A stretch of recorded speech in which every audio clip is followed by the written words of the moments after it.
Сәлем достар, сіздермен EasyKZ, инвестиция, қаржылық сауаттылық тақырыбын қазақша және қарапайым тілмен түсіндіретін арна. 2025 жыл басталды.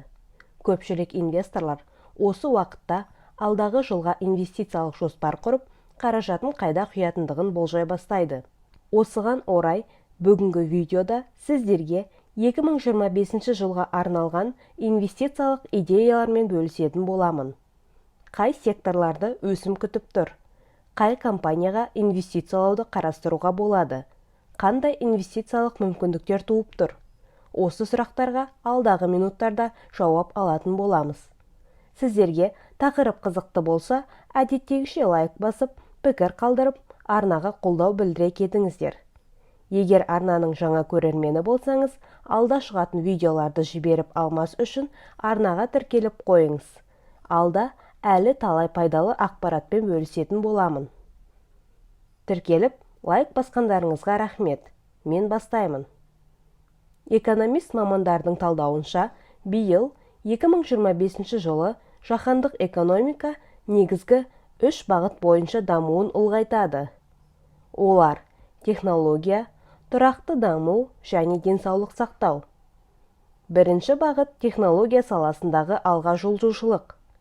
Мысалы, жасанды интеллект пен cloud computing, яғни серверлерді, дерекқорларды, бағдарламалық жасақтаманы, аналитиканы және интеллектіні есептеу қызметтерін интернет арқылы жеткізу трендте болмақ. Бұл салада көз тігетін біршама компаниялар бар. Оның біріншісі NVIDIA. Бұл компания графикалық өңдеу блоктарын және AI чиптерді шығару бойынша көшбасшы. Бұл компанияның өнімдері өзі басқарылатын автомобильдерден бастап, ауқымды жасанды интеллект модельдеріне дейін пайдаланылады. Былтырғы жылы NVIDIA табысы жасанды интеллектке деген сұраныс негізінде еселене түсті. Биылғы жылы да осы тренд жалғасады деп күтілуде. Компания жасанды интеллект ақпараттық құралдары нарығында үстемдік танытқандықтан және компания жасанды интеллект пен дерекқорлар орталықтарына арналған бағдарламалық жасақтаманы кеңейтіп жатқандықтан инвестициялауға тұрарлық компания болып саналады.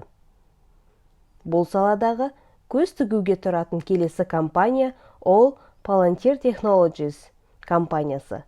Palantir компаниялар мен үкіметтерге жасанды интеллектіні пайдалану арқылы шешімдер қабылдауға көмектесетін үлкен деректерді талдауға маманданған.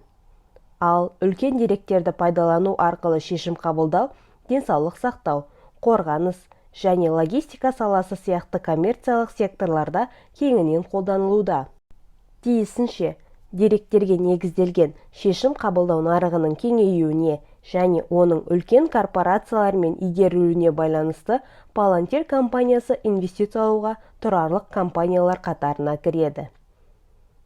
Келесі көз салуға тұратын бағыт ол тұрақты даму, немесе ағылшынша sustainability. Ол дегеніміз болашақта таза энергия мен қоршаған ортаға байланысты оң реттеулердің кең белең алатындығында. Тұрақты дамуға бағытталған жаһандық саясаттың арқасында таза энергетика болашағы бар сектор болып қала береді. Бұл салада инвестициялауға тұратын компаниялардың бірі Tesla компаниясы. Tesla өзінің электромобильдерімен танымал болғанымен, энергияны сақтау және күн энергиясы өнімдері оны жаңартылатын энергия көздері саласында көшбасшыға айналдырды.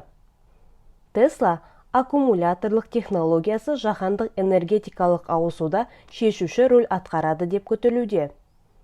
Тесланың аккумуляторлық технологиясы жаһандық энергетиканың жасыл энергияға транзициялануы кезінде шешуші рөл атқарады деп күтілуде. Осыған орай, компанияның табыс көзі диверсификацияланған болғандықтан және оның электр көліктері энергетика саласында көшбасшы болуына байланысты компания инвестициялауға тартымды компаниялар қатарына енеді. Тұрақты даму саласында көз тігуге тұратын келесі компания ол NextEra Energy компаниясы. NextEra жаңартылған энергия көздеріне әсіресе күн және жел энергетикасына маманданған коммуналдық компания. Бұл төмен волатильділік пен өсуді көздейтін инвесторлар үшін жақсы таңдау. Бұл компания жаңартылған энергия көздерін дамытуды көздейтіндіктен және тұрақты дивиденд төлейтін компания болғандықтан инвестиция жасауға тұратын компания болып саналады. Инвесторларға көз тігуге тұратын үшінші бағыт ол денсаулық сақтау саласындағы инновациялық компаниялар. Медицинадағы жетістіктер мен халықтың қартаюы денсаулық сақтау саласында айтарлықтай мүмкіндіктер туғызады. Бұл салада сіз Moderna компаниясына инвестициялауды қарастырсаңыз болады.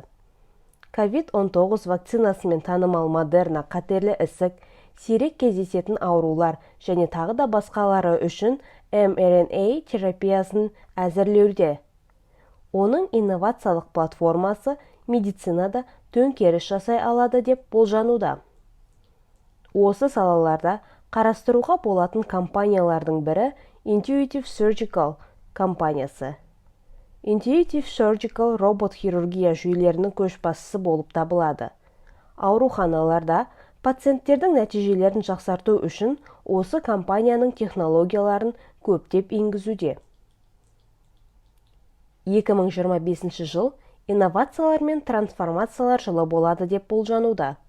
Жасанды интеллект, жаңартылатын энергия көздері, денсаулық сақтау немесе инфрақұрылымға назар аударсаңыз, қызықты мүмкіндіктердің жетерлік екендігін байқайсыз.